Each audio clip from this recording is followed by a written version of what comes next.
Shalom. This is Shamari 1. So when 9/11 happened in 2001, George Bush Jr. signed the Patriot Act into place. And Congress, in response to the incident, passed this into law. What is the Patriot Act? I call it Pandora's box. It's when the search and surveillance powers of the federal government. This is when it was expanded to all law enforcement agencies. Now, the thing about the Patriot Act is the law keeps amending to fit the surveillance narratives. So, like back in the late 80s, 1980s, and the 1990s, a lot of us, as I can remember, were reading a lot of books, conspiracy theorist books, along with the Bible. That was what we had back in those days. But a lot of us who had those books were privy to those books when a lot of other people didn't even know what they were. So what I mean by books that wasn't privy, you had books like Eustace Mullins, William Cooper, Alexander Crawley, and others. These books were hard to get during that time because you didn't have an Amazon, you didn't have any of these other apps to purchase books. So you had to go to the library, you had to go to a bookstore or a private bookstore in order to get books like that. And it was really by word of mouth. So reading these books, we kind of had insight of the Big Brother theory. A lot of us understood that the Big Brother's theory was happening. So I, per se, started to keep articles on pivotal things that started to occur in current events. So I'm going to show you one article that I kept. Now, this happened only about 10 years later after the 9/11 happened. Okay, so let me pull this out so I can show you. Because I would normally write a date. I wrote the date 7/2008 on this. So this is when this article came out. And Big Brother, Law Falls Victim to the Crunch by Christopher Hope, Whitehall editor. I'm going to read this article and watch how Great Britain plays a part in this Big Brother syndrome. So, proposals which would allow the government to monitor every phone call, email, and text messages made in Britain may never become law. So this is what they were talking about in 2008. Now it is law. It's not only law in Britain, but it's law in the United States of America.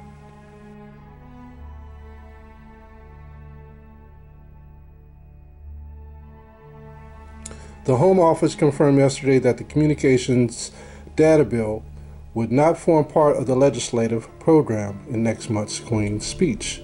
Now we have a king in office, and as you notice, based on the video I just posted, that they're changing laws. Not only labor laws, that's the only one that they mentioned, but they're changing other laws. It says legislation will only be proposed after a 3-month consultation period, which starts in late January. The government will respond in the summer, and new legislation could be proposed for next year's Queen's speech. But that would leave the Home Office with little time to bring the controversial law on to the statute book before the general election, which must be held by May 2010. The news of the delay was welcomed by opposition parties, Chris, blah, blah, blah, Liberal, Democrats, Home Affairs. I'll just kind of skip through this. Proposals have always been incompatible with the free country and the free people. They should be scrapped immediately and permanently. Ministers have repeatedly shown how careless they are with sensitive data. There is no reason to think they will be any less slapdash with our phone and internet records. The government wants power to monitor email and internet traffic to help the fight against terrorism and crime. Although ministers would not seek the right to see the content of internet communications, the bill would require telecommunications companies to keep information about calls and emails and pave the way for the information being transferred from the companies to a giant government database. This happened. We have databases, we have clouds, we have all types of things now where the government holds your information longer than 10 years. A Home Office spokesman said Jacqui Smith, the Home Secretary, had always intended to consult on the legislation before proposing a bill. America had started it with 9/11, but it had to work out the kinks. It had to go through a series of appeals. Now it's moving full speed ahead. This stuff is taking place now. We've seen all types of investigations based on these things right here, emails and data and websites and so forth. Nevertheless, the reason why I'm bringing that up, also being that it started in Britain, let me show you something that's going on today. A good idea. Protect our info from being hacked. But the devil is in the details, or anyone who bothers to read the bill. CISA facilitates and expands surveillance. It would allow companies to openly share your emails, phone calls, text messages, credit cards, social security information, anything with Homeland Security. And then Homeland Security curates it and immediately shares it to government agencies like the Department of Defense, the FBI, and of course, the NSA. It could also share that info with other companies if they think it poses any kind of cybersecurity threat. Problem is that under CISA, your info could be handed over for a whole host of other suspicious reasons, and that is open to interpretation. Now, I showed a video earlier, prior to me speaking, of Great Britain and how the parliament are governed by sons from the fathers who served in parliament. This is a secret place that has a major part to do with the war in Ukraine and the war in Israel. During the election campaign, Labour has also pledged to phase out hereditary peers, which refers to 92 members of the House of Lords who inherit their seats in the Parliament from their fathers, who inherit their seats in the Parliament from their fathers, who inherit their seats in the Parliament from their fathers, who inherit their seats in the Parliament from their fathers. This comes as part of a broader modernisation of the second chamber.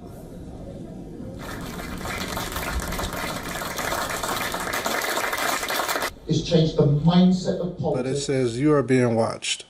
Government agencies and private, can't see that, private corporations know where you live, how much you earn, what you buy, and sometimes even what you read. And increasingly, this information is being leaked or sold to identity thieves in a surveillance society out of control. There is no place to hide. All right, and this was written by Robert O'Hara Jr. And it was, let's see, when was this book made?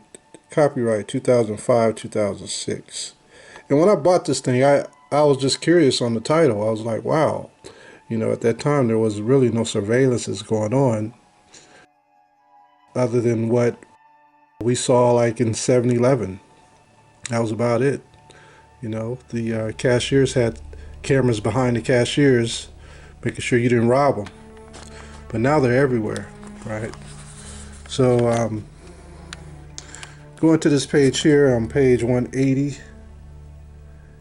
And again, this all started in Britain, not the US. Before 9/11, they were already talking about it. Now this guy, his name is Dr. Joseph J. Attic. He's now the executive chairman of ID4 Africa for the OSGF. But this is back in 2007. Listen to what he wrote. He is a scientist in biometrics. So it says, Attic said he had donated the equipment, software, and services with the idea of showing the world how useful Face IT could be. He clearly also had a profit motive. But even as police and other authorities around the world clamored for access to Face IT, Attic wondered whether the civil libertarians were right. Suppose an oppressive regime in North Korea or Iran got a hold of Face IT. Would it help them to crush or even liquidate dissidents? Listen to this. Israel already uses the software to register and check Palestinian workers. And that is a relatively benign form of control other countries were calling. I'm going to read the next paragraph.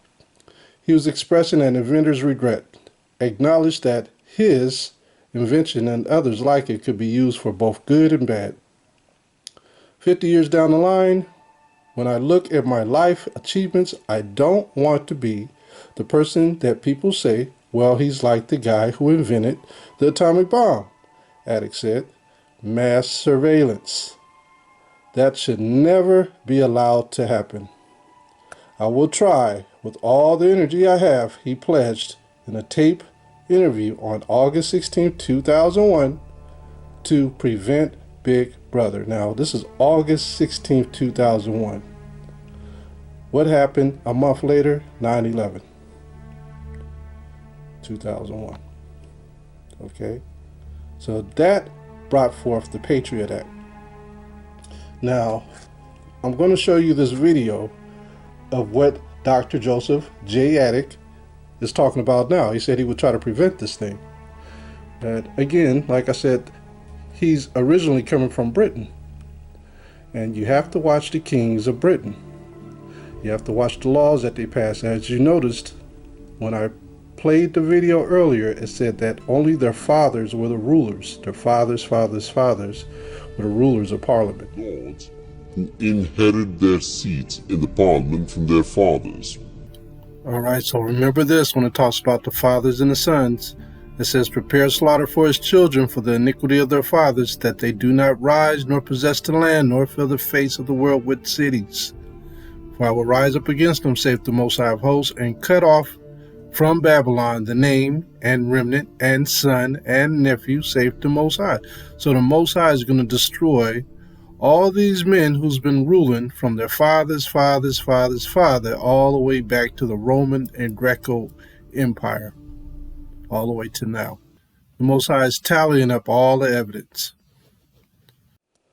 So listen to this video I'm about to play. This man, Dr. Joseph J. Attic, he is now an executive chairman. He's in Africa, and he's trying to implement the Big Brother law in 47 countries as we speak, starting with Nigeria. Lobby the nations, all countries, to declare September 16 as International Identity Day. And it's going to start in Abuja, that cry that calls for that day to be the day recognized by all nations. And it's going to end up in New York when we're going to get the votes to vote on that day. You might say, why Identity Day and why September 16 in particular? September 16 was chosen because the Sustainable Development Goals, there are 19 of them, and many of them have sub-branches. It happens that Sustainable Development Goal 16.9 says that all nations by 2030 should provide legal identity for all. Sustainable Development Goal 16.9 says that all nations by 2030 should provide legal identity for all. So 16.9, so September, so in honor and recognition of the collective work that all the nations have put together to get to secure the Sustainable Development Goals, we are trying to have that recognition. Why does the world need an Identity Day? We have days celebrating all important issues, except one thing, which is the most important thing that matters to people's lives, their identity. So we want to bring awareness. We want to bring to the world harmonization, to say we all recognize Identity Day, and we all believe that on that day, different countries can ratify it and bring cultural programs, educational programs, awareness programs. Maybe agencies can go to schools, maybe they can go to different places to raise the awareness. Just like we raised awareness about Human Rights Day, about Refugee Day, its time has come to raise awareness about Identity Day. And I think it's very significant that we're doing it in Abuja. I think the fact that the cry starts in Abuja, because you lead Africa in terms of the initiatives in identity, and I think it's good to lead the world. The time has come to lead the world in that regard.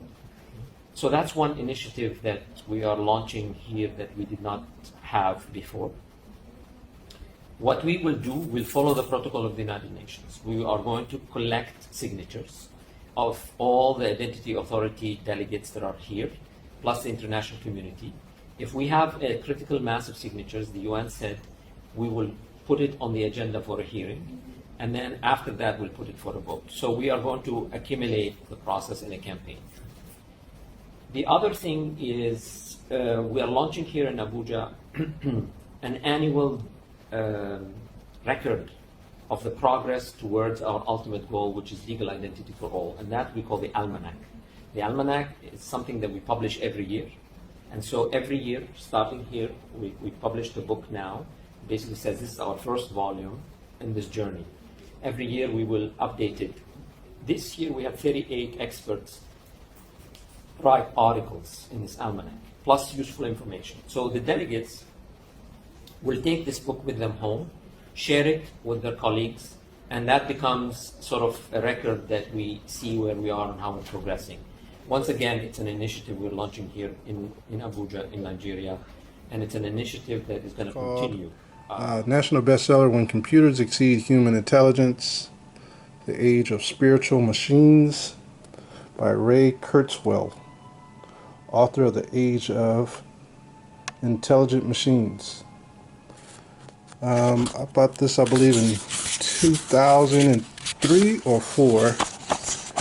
These books, they were just jumping out at me at this time. This is when I really started reading a lot. Started reading everything I put my hands on. But no, I got this in 2002. Shemaiah 2002. Timeline. All the inventions, right? These are the things that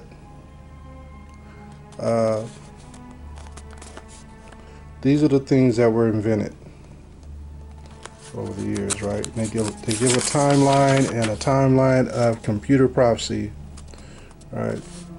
So I was kind of curious when I opened up this book and I saw these charts, and I was just going through them back in 2002, right? And I noticed how things were almost right on point with all these dates. But let me pause here. 2009. That's when nanotechnology took off.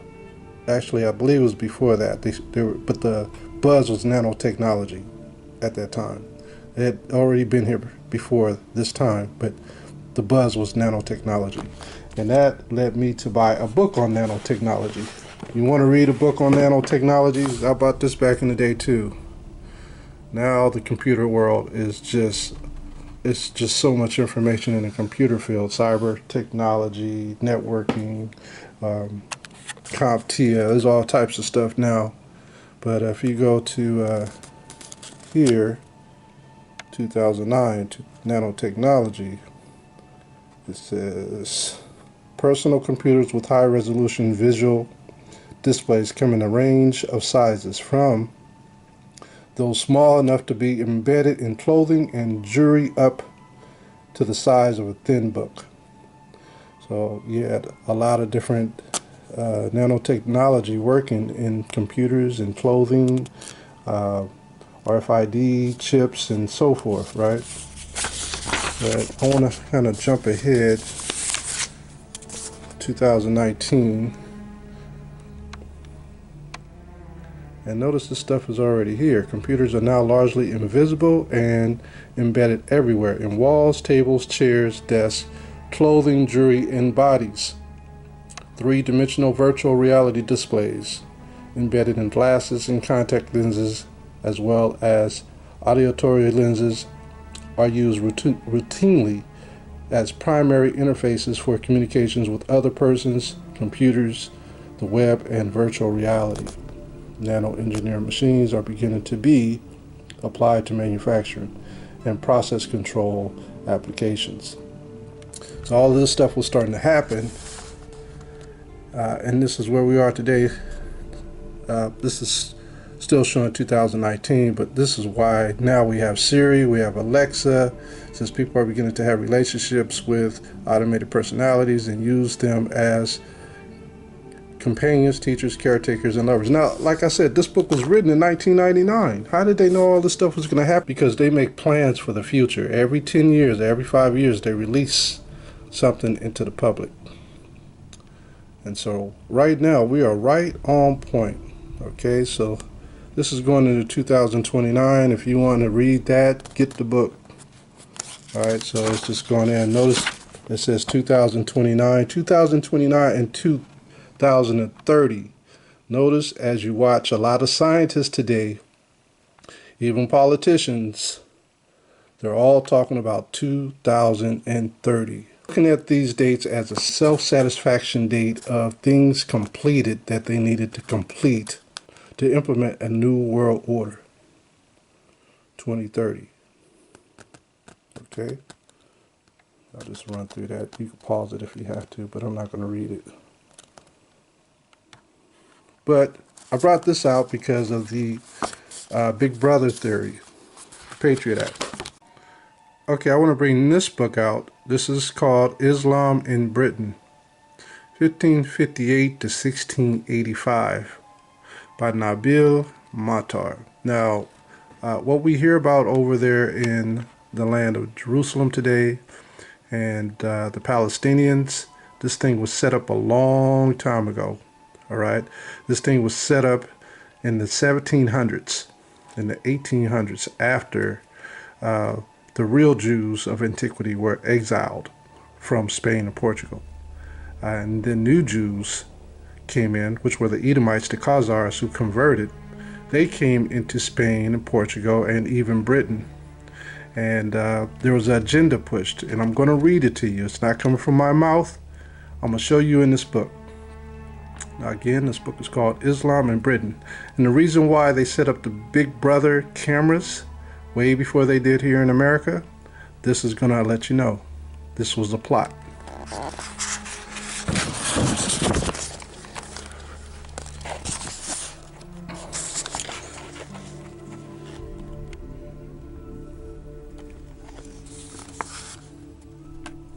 And it reads here, this is page 181. It reads, as the Jews were transitional from Jews to Protestants, so were the present intruders, from intruders to exiles. Lee also calculated the piece of land which each Jewish tribe would occupy, as the Bible was timeless. So was for Lee the political geography of the land of the Bible, as the land was empty in Joshua's time, so it was the 17th century. We have also out of the holy prophets delineated the new land of Israel, expiating from Euphrates to Egypt and the Red Sea, and cleared it of the old inhabitants to make room for the vine of Zion. All right, so this is not the true vine of Zion. I'll show you in a minute. But as we drop down, I'm going to read the right here where I highlighted it. It says, a Protestant territory. As Charles Robeson, the preacher to the company of English merchants in Aleppo, put it half a century before Lee, God would cast out these usurpers, Arabs, and as I hope and pray, restore it to the true owners, the Christians. Palestine belonged to its owners, the Protestants of Britain. All right. Britain has a lot to do with what's going over there in Israel today. I'm going to jump over to page 183. 183, and I'm going to start here. Pay attention. It says, European Christians have been powerful enough to convert the Jews and to inflict on them violent persecutions or to expel them into Muslim territory. But they had not and could not destroy nor convert the Ottoman Empire of Islam. So how did they get destroyed? By the Black Plague. Okay, there was the Black Plague that went through there, and they died of diseases. When the Ottoman Empire went down, that's when Britain and the church, which we call the Vatican today, that's when they all got together and they went against, and they created their own agenda to do what they wanted to do. The majority of the Muslim population, excepting those in the coastal areas who were exposed to West European piracy and naval bombardment, were beyond the reach of Christian armies, and thus beyond the persecution and evangelism which Jews endured in Western Europe.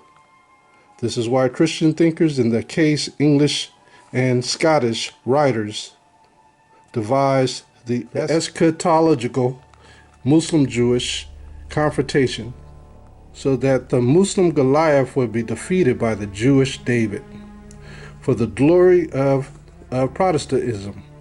Once the Muslims were destroyed by the Jews in an Armageddon, which no Muslim and only a few Eastern Christian would survive. Who are the Eastern Christians? The Russians, those in Turkey, those in those areas are Eastern Christians.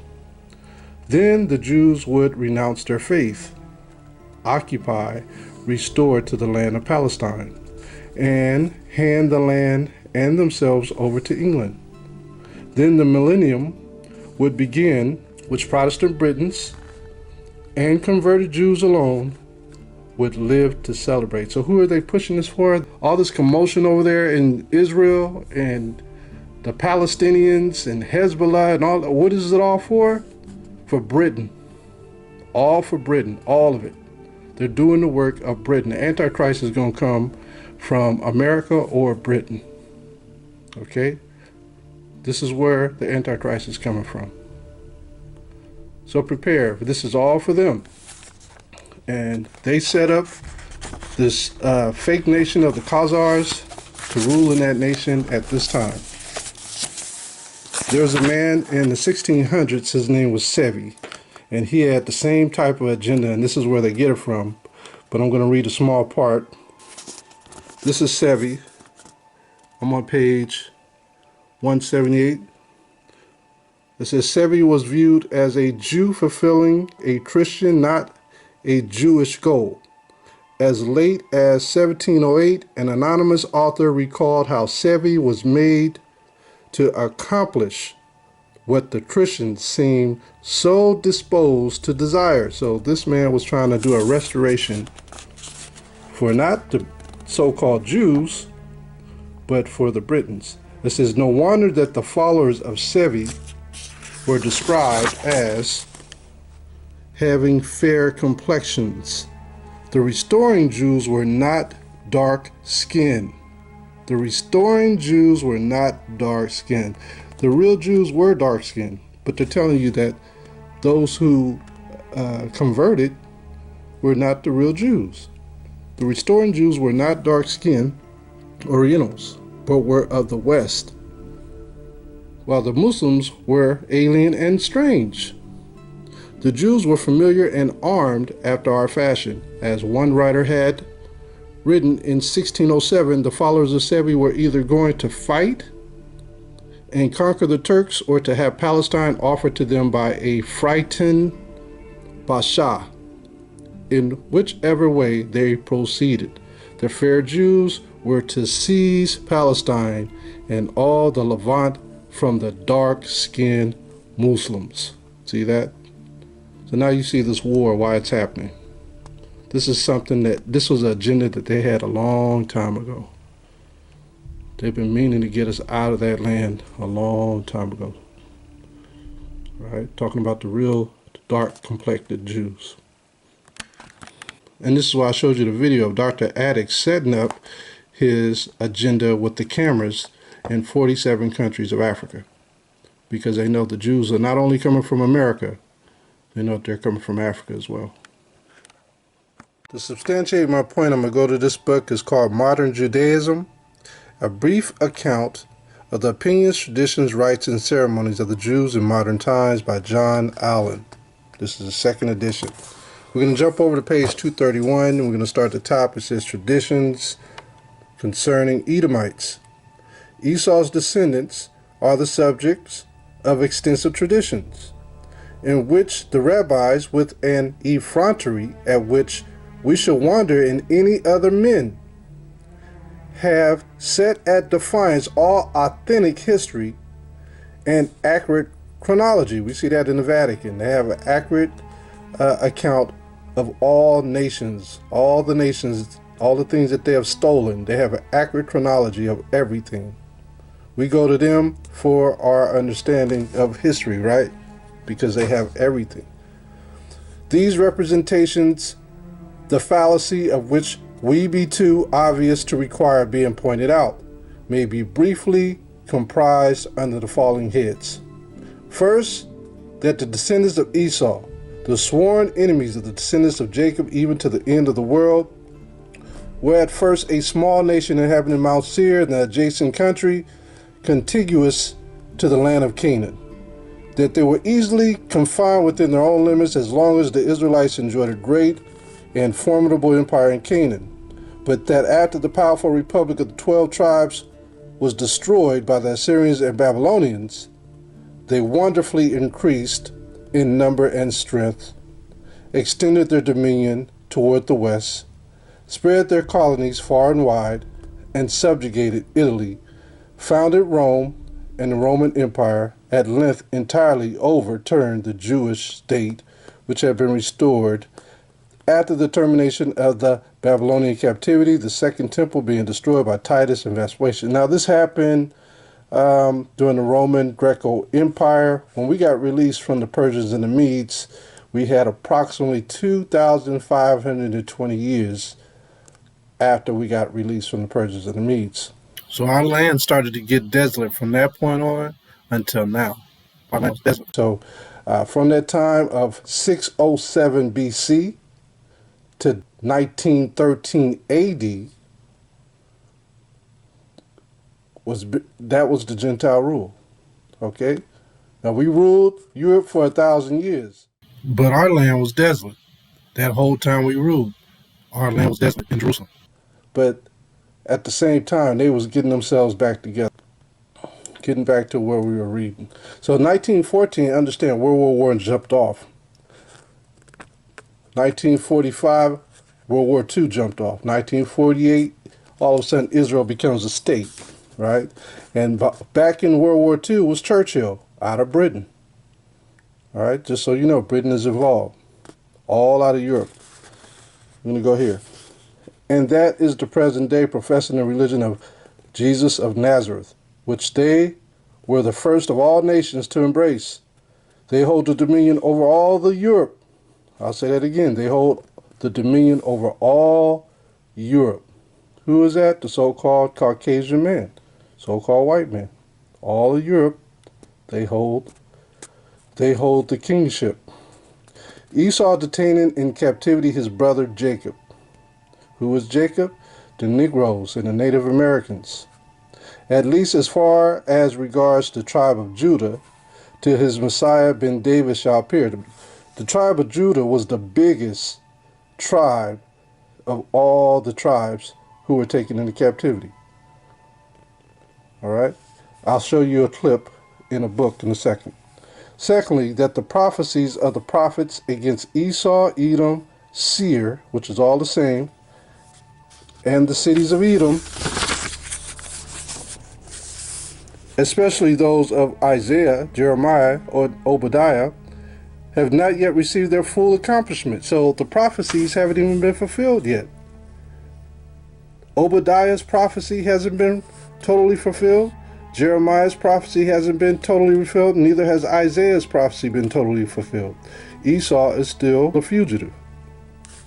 For that, though the house of Esau has experienced some particular judgments of the Most High, on account of the injuries at different periods of time inflicted upon Israel, yet the final vengeance on account of that last and greatest injury, the destruction of the Second Temple by Titus, and the transportation of the Jews into captivity in which they are still most opprobriously detained, is yet impending over it, to be executed in the time of the Messiah, Hamashiach, that this is foretold by the prophets in all their denunciations of the severest plagues against the house of Esau.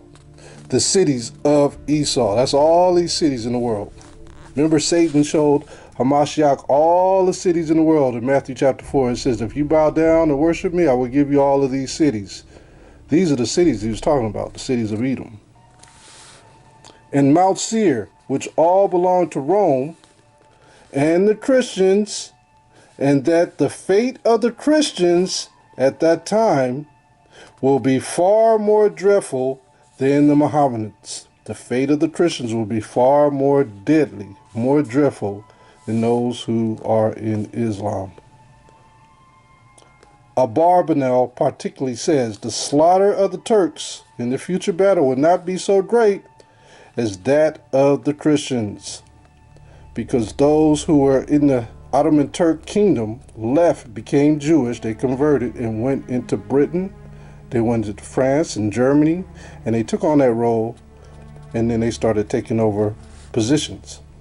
For many of the Turks will escape, according to Isaiah 16 and 19. But of the Christians, Obadiah says, there shall not be any remaining of the house of Esau.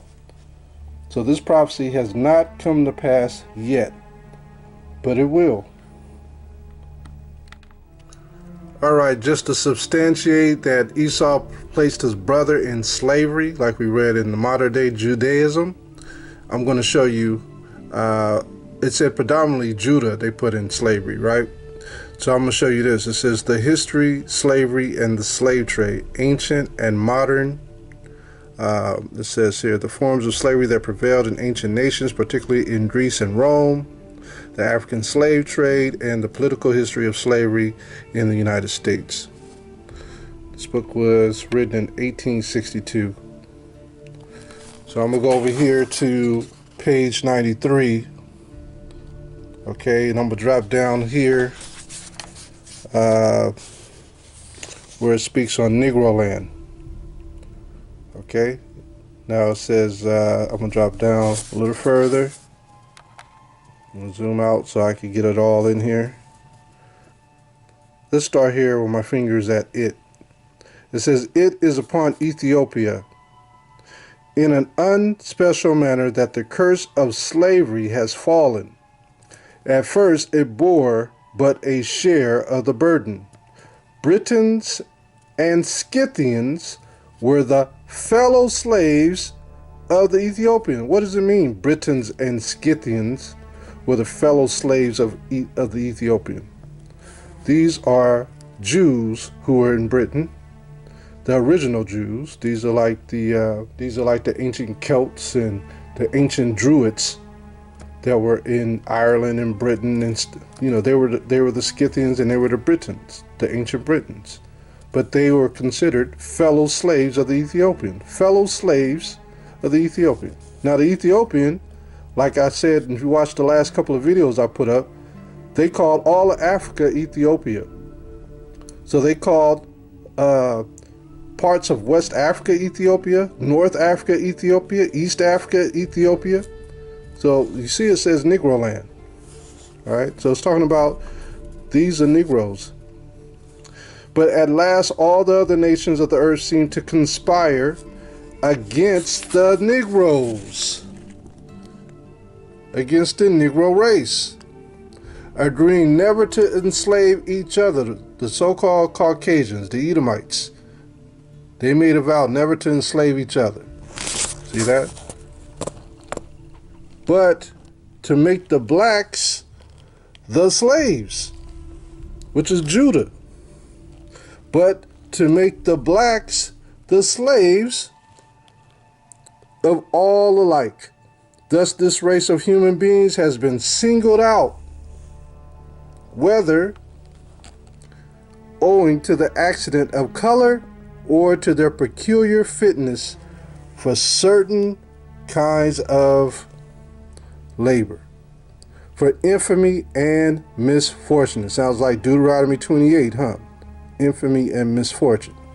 And the abolition of the practice of promiscuous slavery in the modern world was purchased by the introduction, sorry I have to bend this book because it's old, I don't want to tear it, was purchased by the introduction of a slavery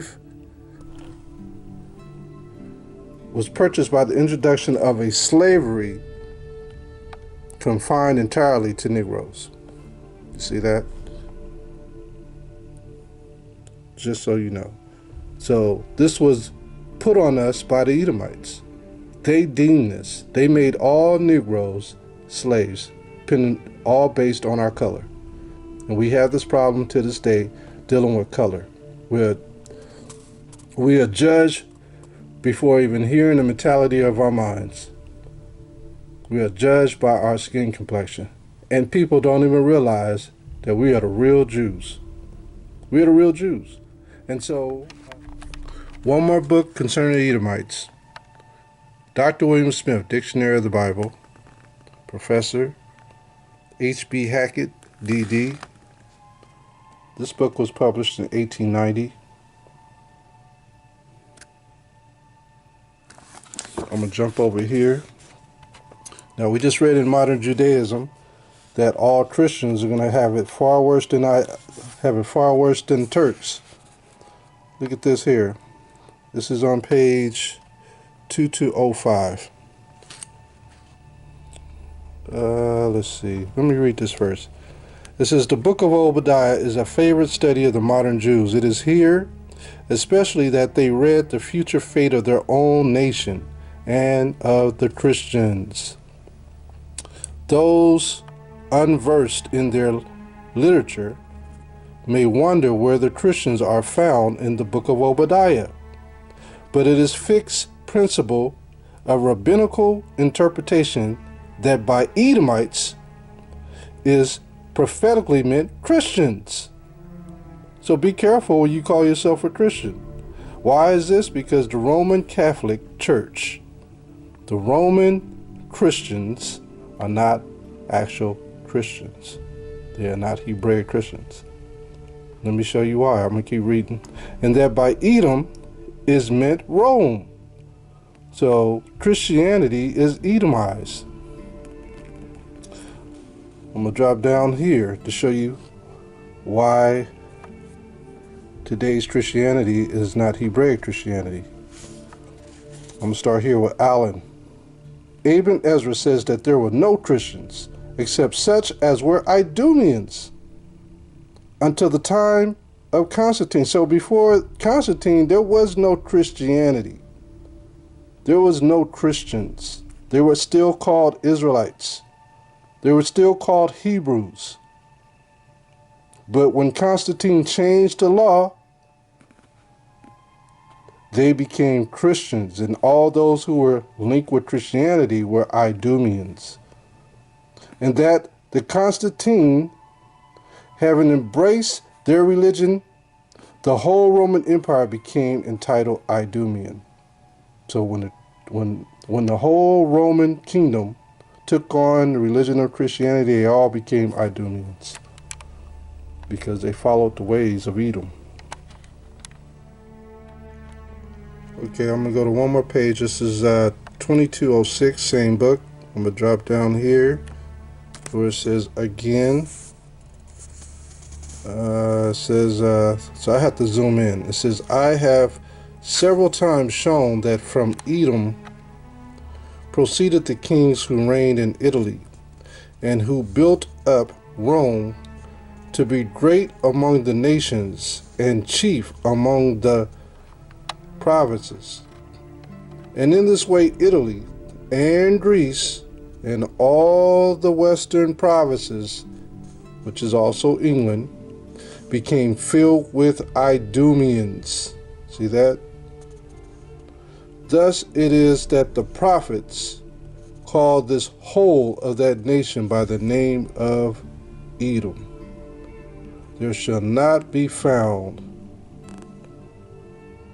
counsel or wisdom among the Edomite Christians when they go up to that war. So Ishmael is going to cause a war with the Edomites. Those who have gone as exiles into the Edomites, that is, into the Christians' land, and have there suffered affliction, will deserve to have the best part of their country and their metropolis. So that's all of Europe, all of America. We're going to have all of it. The Negroes and the Native Americans. Okay? All of it. So Mount Seir called all of Europe, all of America. We're going to have all of it. See that? France, Sepharad, is Spain. The Mount of Esau. So even France and Spain are now called Esau. The city of Rome, which is to be judged, and the saviors are to be the Jewish Messiah, which is Yahushua, and his chieftains, who are to be judges, the Israelites. All right, this is a book called Jewish Proselytism, a phenomenon in the religious history of early medieval Europe.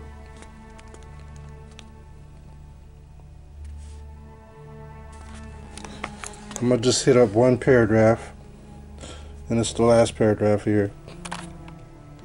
Zoom out a little bit. It reads, "The main cause may, however, have been the inherent attraction of Judaism itself, which in the 9th through the 12th centuries was a religion of great vitality. Jewish monotheism required no particular qualifications and was uncompromised by conflicting doctrines.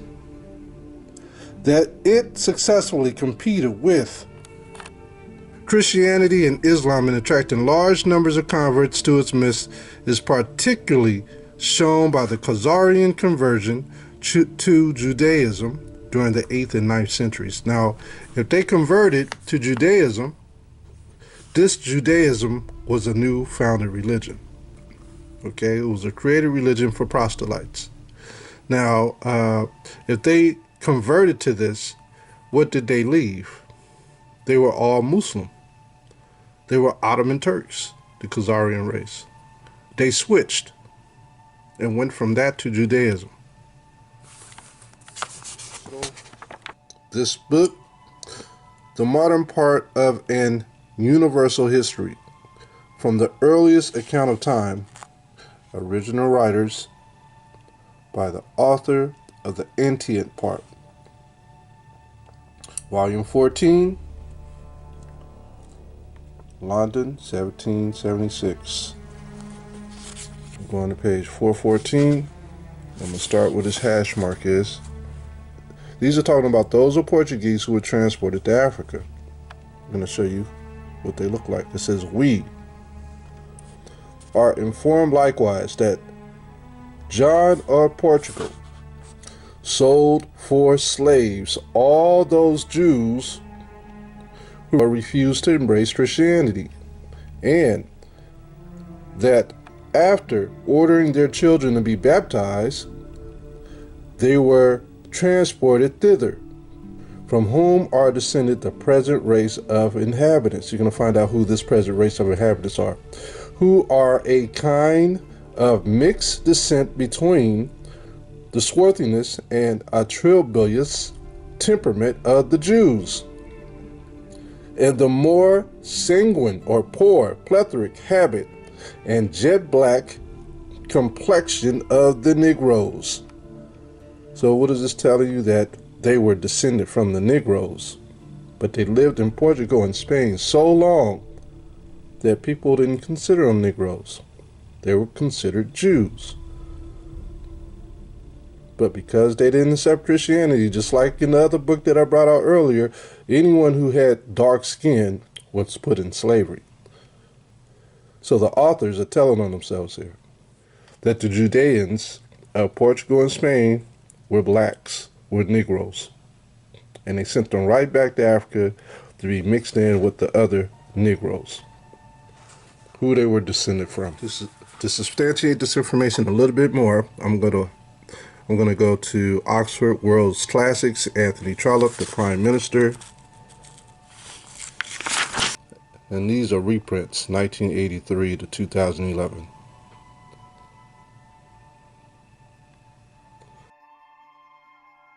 It was most likely published way before these dates. These are reprints. Page 13 and I'm going to drop down to the third paragraph. It says, when Sir Allard Wharton remarks that Lopez is a nasty Jew, a lot of us who dwelt in Portuguese and Spain had Spanish names. I have a book on that, but I'm not going to get it. Lopez is a nasty Jew-looking man. Author Fletcher replies, he's not that, Sir Allard. He's a handsome man with a fine voice, dark, and not just like an Englishman. And not just like an Englishman. All right? The tendency on the part of those who dislike him to see him as a Jew is a reflection, in other words, less of his actual ethnicity than of the society in which he moves. Less. I'll read that again, this part. Less of his actual ethnicity than of the society in which he moves. This is in England. All right. They were already taken into captivity. It says here, Lopez, this is page 13, says Lopez is a swarthy son of Judah. Swarthy meaning dark or a Moorish son of Judah. And a Jew boy.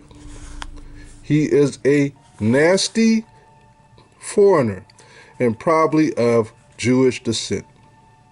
A greasy Jew. Adventurer out of the gutter.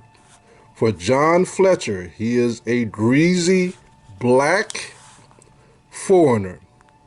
In the view of John's mother, old Miss Fletcher, Lopez is a black Portuguese, nameless Jew with bright eyes and a hook nose and a grib tongue. So this book is telling you that this man dwelling in England is a Jew, a Portuguese Jew. I'm going to bring out one more book. This is one of my favorite authors to read.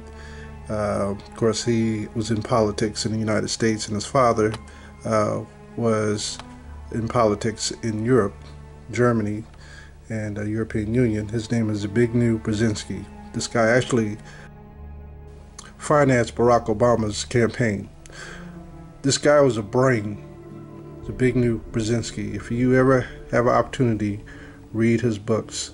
His family was from Russia. This book is called The Grand Chessboard, American Primacy and Its Geostrategic Imperatives. Now, he has several books out, but let me show you something about his thought process and his research.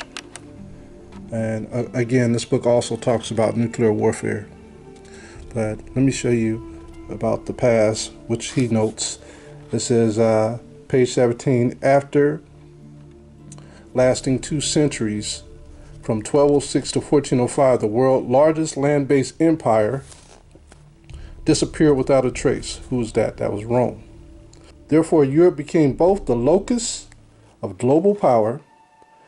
Remember that locus in Revelations chapter, 15 or 16, the locust that had a king? Locus of global power and the focus of the main struggles for global power.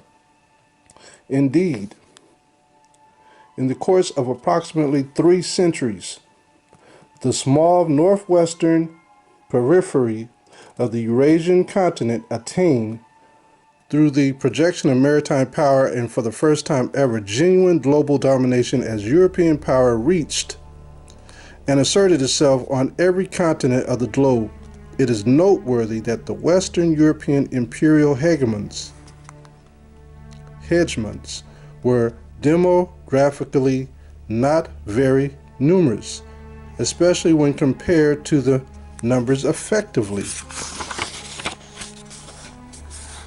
Page 19. It reads, subjugated.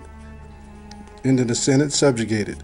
Yet by the beginning of the 20th century, outside of the Western Hemisphere, which two centuries earlier had also been subject to Western European control, and which was inhabited predominantly by European immigrants and their descendants, only China, Russia, the Ottoman Empire, and Ethiopia were free of Western European domination. I want you to see that again. China, Russia, the Ottoman Empire is gone, and Ethiopia. So 3 countries are left. China and Russia are working together, by the way. Ethiopia really don't have any power. But China and Russia, these two, this is why they hang together, because they remember the history, the world domination of the European countries. And Britain and the United States are the 2 leading horns of these countries of the Western Europe's domination. Even the elites know that they're Mystery Babylon. Last but not least, I printed this out. Of course, you could probably go online on the etymology dictionary, but when they say go west, all right? They say the west is where everything is. Let me show you from someone from the east what they think about go west. This is the oldest etymology online dictionary.